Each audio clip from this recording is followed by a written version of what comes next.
Hello everyone, my name's Helen Parker. I'm presenting to you today from Perth, Australia.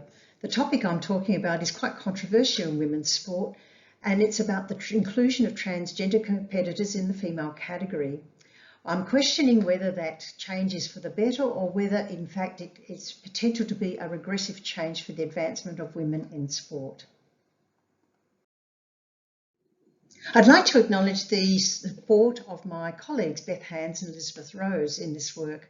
The three of us have been working on the transgender issues in female sport for around about the last 3 years. We're all retired exercise science professionals and we come from a biological sciences perspective. So what is the problem here? What we're dealing with is a condition called gender dysphoria. These are people who are born male or female, who come to believe that they were born in the wrong body. They experience extreme and persistent discomfort about their feelings of being male or female and that is incongruent with their birth sex. Males who identify as female are called trans women. And these individuals are the ones that we are dealing with now, athletes who identify as women. In 2020, in Australia, the Australian Human Rights Commission and Sport Australia developed a framework for sport inclusion that was based on the human right to play sport and specifically looked at gender diversity in athletic populations. The sport inclusion policies then promoted the idea that gender identity, not biological sex, should be the criterion or the key characteristic for being eligible to play in any category of sport.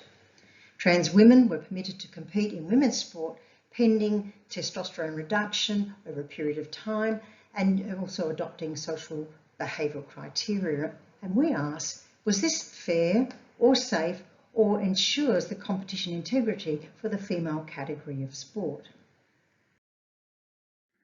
So what's the issue about testosterone and why was it decided to be the thing that would determine eligibility to be in the female category?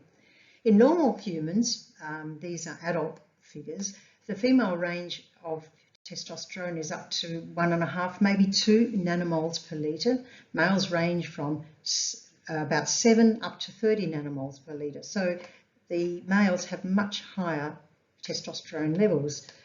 These are the things that distinguish males from females and has become the objective criteria to determine femaleness for the purposes of female sport.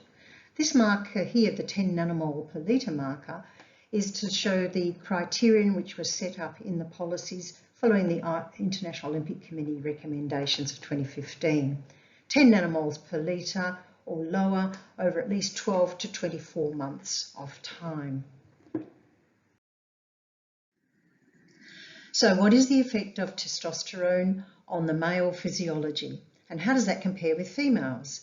Well, these graphs here illustrate there's a significant advantage in most measures that research has found in exercise science and so on for males. The only two elements that are favouring females are in the physical differences that of body fat and pelvic width.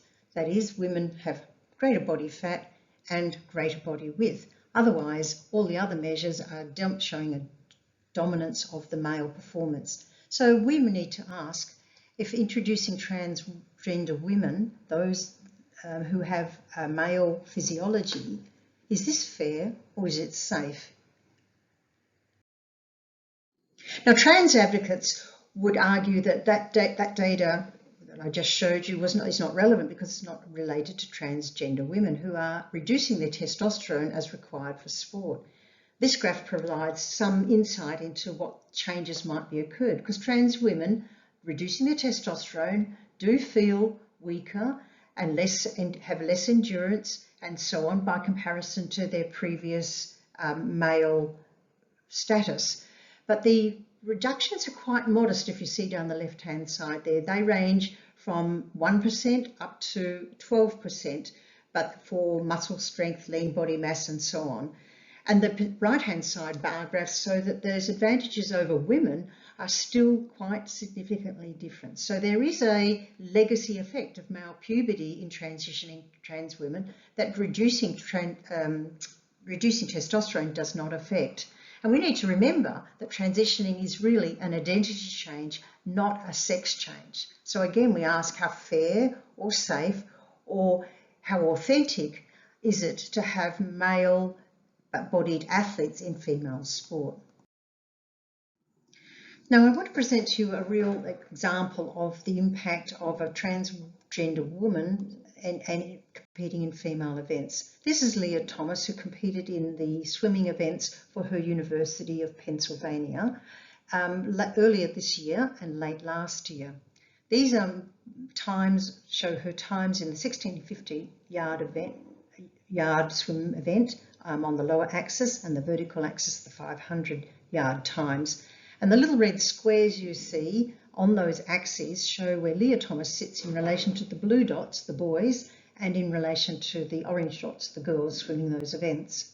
The telling thing in this graph is that Leah Thomas is sitting right in the middle as an average male performer, well in advance of the females against whom she's competing. And it really created great controversy.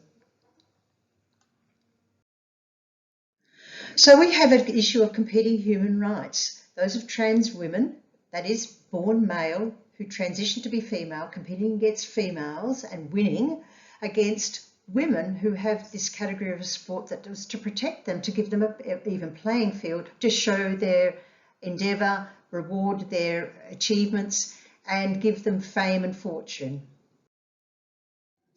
Now, this graph shows the changes in the female participation rate at the Summer Olympic Games since the initial ones in Athens in 1896.